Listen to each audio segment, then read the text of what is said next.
Muito antes de controlar a faixa de Gaza, onde está em guerra com Israel, o Hamas, movimento islâmico de resistência, ficou conhecido pelos atentados suicidas. Jovens palestinos que se infiltravam entre a população de Israel e explodiam bombas, matando centenas de civis israelenses. Agora surge o primeiro relato dos bastidores dessa história trágica. O livro Filho do Hamas, que acaba de ser lançado no Brasil, é a história do jovem palestino Mosab Hassam Yousef, filho de um dos fundadores do Hamas, que se desiludiu com a violência da organização e se tornou espião, ajudando Israel a prender um grande número de terroristas. Mosab vive hoje nos Estados Unidos, para onde veio depois de 10 anos, ajudando Israel a combater a organização que o próprio pai, o Sheikh Hassam Yousef, ajudou a criar. Convertido ao cristianismo, ele acredita que sua mensagem, o amor ao inimigo, é a única forma de superar a violência no Oriente Médio. Ameaçado de morte pelo Hamas, deserdado pelo pai, Mosab anda sem seguranças, mas não dá endereço ao telefone. A equipe do Milênio gravou a entrevista com ele no estúdio da Globo em Nova York. So let's start, Mosab, by talking about your youth, when you grew up in the Palestinian occupied territories. How was it to live under the Israeli occupation? For a child, this is one of the worst environments to grow up. And I was witnessing lots of killing, lots of death. I was living next to a cemetery, and all the dead bodies would come there. People were killed and shot by the Israelis. It was very difficult for me as a child to be witnessing all this violence. Today also the children of Gaza, the children of the West Bank, having grown up under the same circumstances. Also Jewish children are witnessing lots of violence. Maybe not as much as Palestinians are witnessing, but it's a new generation that is fed on violence and blood, and I am afraid for the future of the next generations to come from the Middle East. And I hope that soon leaders start to recognize the psychological impact on those children, so we don't produce more hateful generations for the future. Your father is one of the founders of Hamas, but if I understood well reading your book, he didn't want you to be part of Hamas. You were not recruited, you were not really one of the Hamas men. Why? First of all, did I want to be one of Hamas men? I was asked to be close to Hamas, not to be involved with Hamas. By your father? In fact, that was by the Shin Bet later on, but by my father. It's the heart of the father. And he didn't prevent me of participating in Hamas, but I could see in his eyes that he didn't want me to get killed or get hurt or even being imprisoned for that reason. He thought that it was enough for him to be facing all this type of problems, and while he's gone, he was relying on me to take care of my mother and my brothers. So in his opinion, if both of us were gone, nobody was there to take care of the family. But when you were 18, you wanted to kill Israelis when you saw the violence around you. And you bought weapons and you were arrested for that, and you were tortured in prison. Mm-hmm. How did you feel about the Israelis when that happened? For any Palestinian, I say that I used to hate the Jews, and Muslim Palestinians hate the Jews for two reasons. The first reason is ideological reason, that the God of Islam doesn't like Jews. The second reason, that they view Israel as an occupation force, and Israel is occupying the Palestinian territories. And it used aggression, assassinations, killing many times, and I don't justify the Israeli aggression no matter what, while I understand the right of Israel to live. But for this aggression and for this ideological problem, Palestinians in general want to fight Israel. Some of them think this is how we defend ourselves. Some of them want to take revenge from Israel for the hate that was produced because of this environment. I was one of those victims, and I thought the way to gain our freedom would be by killing Jews. So I wanted to kill Jews. Later on, as you said, I was tortured.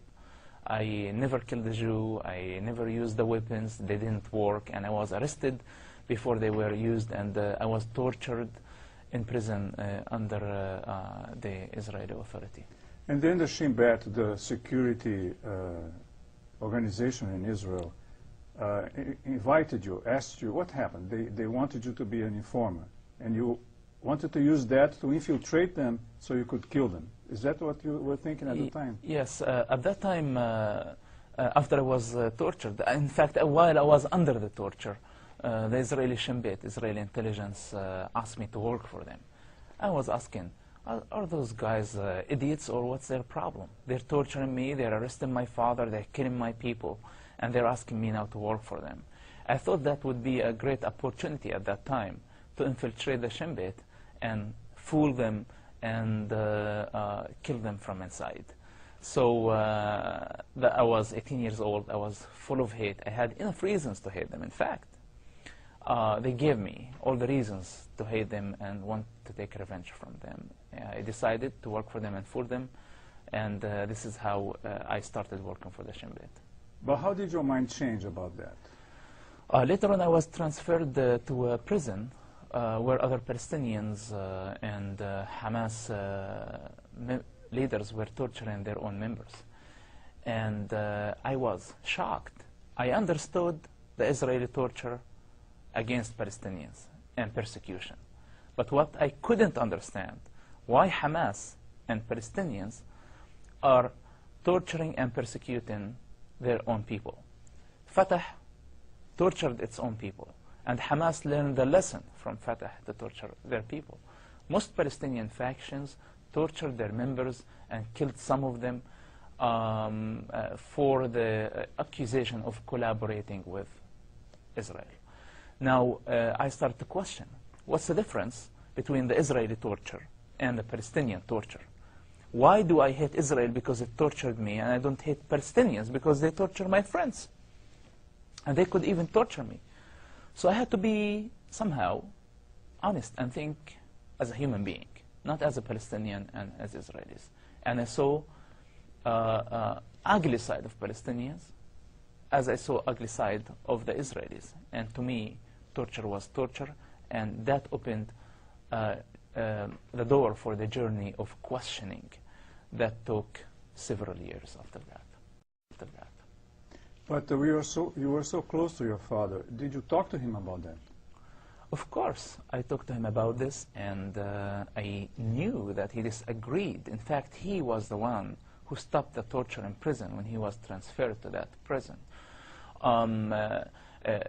My father is a very forgiving person, as many Palestinian people, that they are wonderful people. And they are victims of some of the bad ideologies and religion. Now, those people, like my father, they tried to help the situation. Even they never killed a Jew. Maybe they justified killing a Jew somehow because they understand this is how we resist ourselves. But they're not terrorists in the nature. They are not. If you put my father with other Jew in the same room, I am sure that my father is not going to kill that person, because he cannot kill a human being. But to him, this is justified when he sees angry young men going and killing Jews, because he would say, okay, this is because of the Israeli aggression. And I say, as a human being, as human beings, we need to get down of this horse of pride and ideologies and politics and think as pure human beings. Because in this case, humans are fuel for this endless cycle of violence.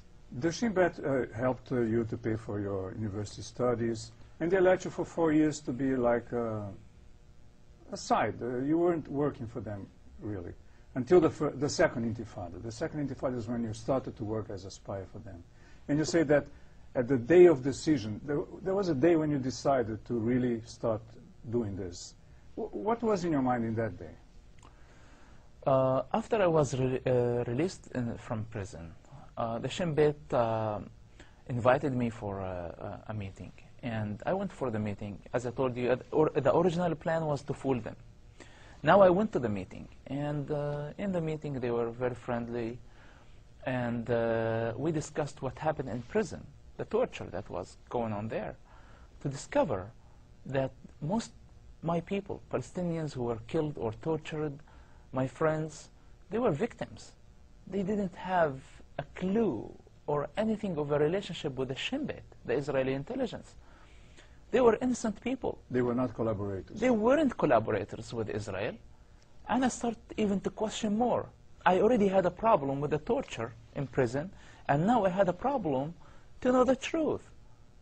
If what the Shin Bet was telling me in the first meeting, that all the torture that took place in prison was baseless, and those people were victims, this meant to me a big disaster.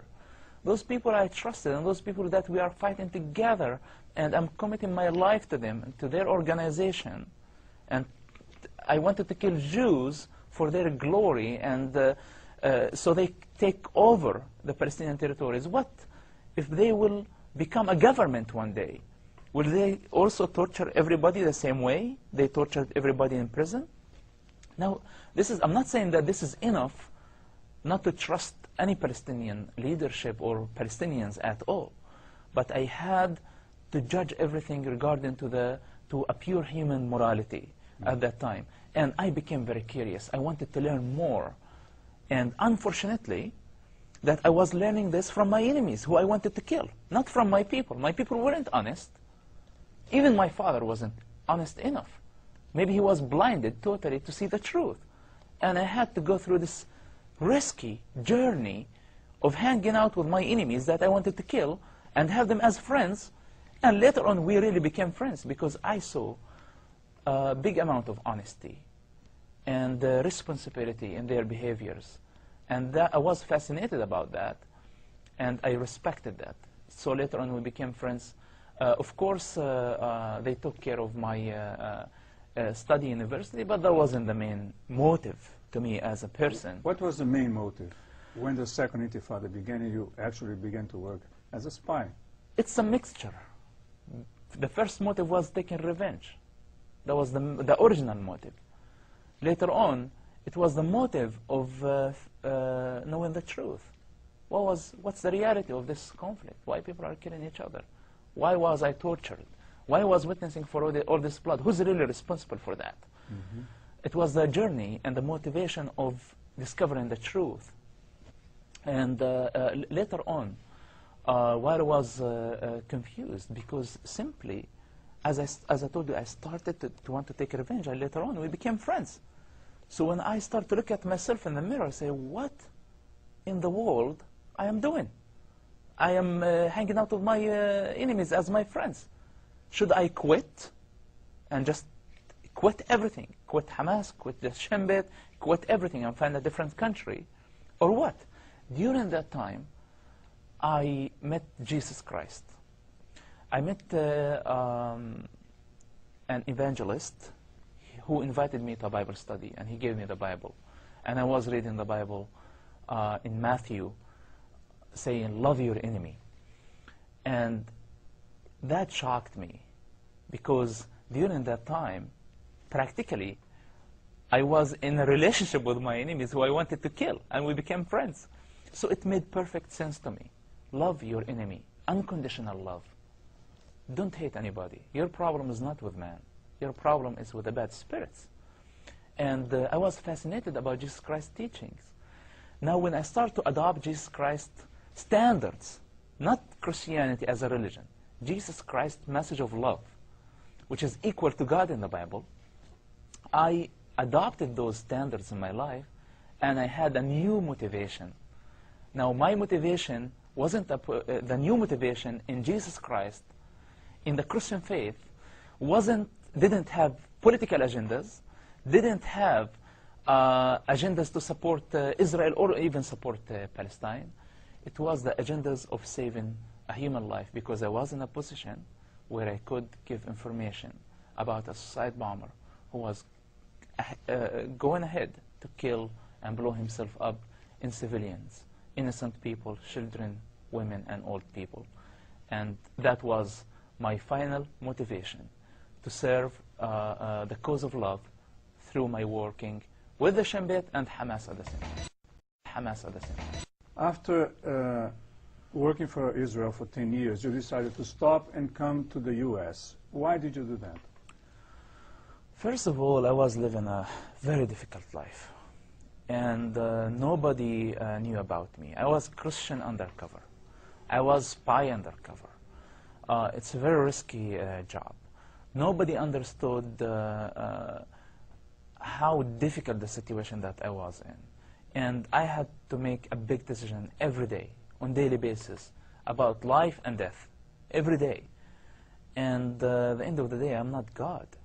And I was doing His will, but I don't have His almighty strength to keep going. And I needed a break. I figured out, after 10 years of fighting terrorism, that our problem is not with terrorists. Our problem simply is with their ideology. And I figured out that we were fighting a ghost. And I needed to find a different way to fight terrorism, of first of all being honest and revealing the secrets that I have known, the journey that I have done, and who really I am. Because everybody was simply deceived of who I was. And instead of just playing the game of being a terrorist in order to get information from terrorist groups, no, I want to tell terrorists today that I wasn't one of you, and you need to learn from this experience. What you're doing is wrong. And other message to my people: if you're ashamed to shake the hand of Israeli, if you're ashamed to make peace, to have peace with Israelis, I tell you, learn from my example. Israelis were my biggest enemies, and today they are my best friends. And I love Israelis. I love Israel. And I will protect Israel, not by carrying a gun, by saying the truth. And also I will protect Palestinians, because I love my family, I love my father. My mother is still there, my father is there, my friends, my people who suffered for many years. I love every one of them, and I will protect their rights also for self-destiny. And now the thing is, they need to understand that their biggest enemy is not the occupation. Occupation is a problem. In my opinion, and I said this several times, that the biggest loser of this occupation is Israel itself. And the occupation is a big problem for Palestinians, because they hang all their problems on the hanger of occupation.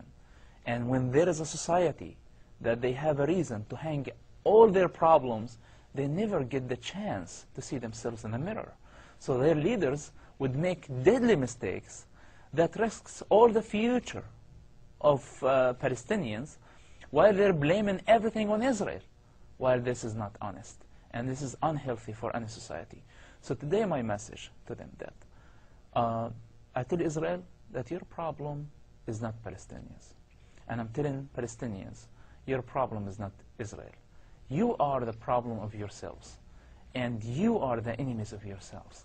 You need to solve the problem, first of all, in your hearts, in every individual heart. If we can establish peace and forgiveness based on the great teachings of Jesus Christ in your hearts, first of all, unconditional love, that you love everybody unconditionally. If they can do that, this is a way of getting out of this endless circle of violence.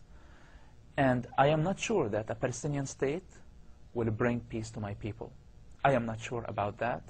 I think the state of peace, it's a state of mind before it's a state on paper or a state of borders. They need to have this. If my people are fighting for freedom and liberty, first of all, they need to understand the basics about freedom and liberty to be able to achieve it. How can they fight for something that they don't understand how it looks like, how it feels like? They need to have this among themselves. And the main reason that I wrote Son of Hamas, that I believe that the biggest enemies of that society, why they cannot love each other, because of the enemies of shame, guilt, and fear. Those are the biggest enemies of any society, not only Palestinians and Israelis.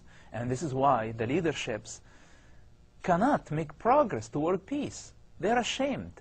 They're not strong enough. They pretend that they are strong by rejecting the negotiation, for example. But the reality of this, that they are weak and they're not strong enough. They're afraid to get killed like Ishaq Rabin. Or maybe they are afraid of being judged by their people and losing their positions. Or maybe they are guilty to make a progress about this. In my book, Son of Hamas, what I simply did, I crossed all the red lines. The red line of shame. To work for the Israelis is very shameful. And I said, I carry that. Nobody wants to bring this type of shame for himself, for money, or for any other reason. The second thing, it was guilt, feeling about my family. I love my family, and I didn't want them to suffer and be embarrassed for what I did. But also, this is another lesson for everybody to learn from this, that even if we bring guilt and shame for ourselves, to stand for the truth, we have to do it. And the last thing is fear. I was threatened to get killed. And I'm still alive. And fear shouldn't stop us of saying the truth. Those main reasons why people are moving very slowly toward peace in the Middle East.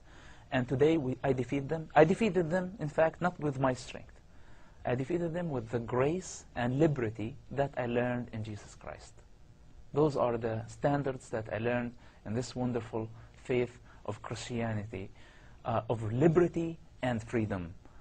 Grace, that no religion is going to take you to heaven. No government will bring you ultimate justice and happiness.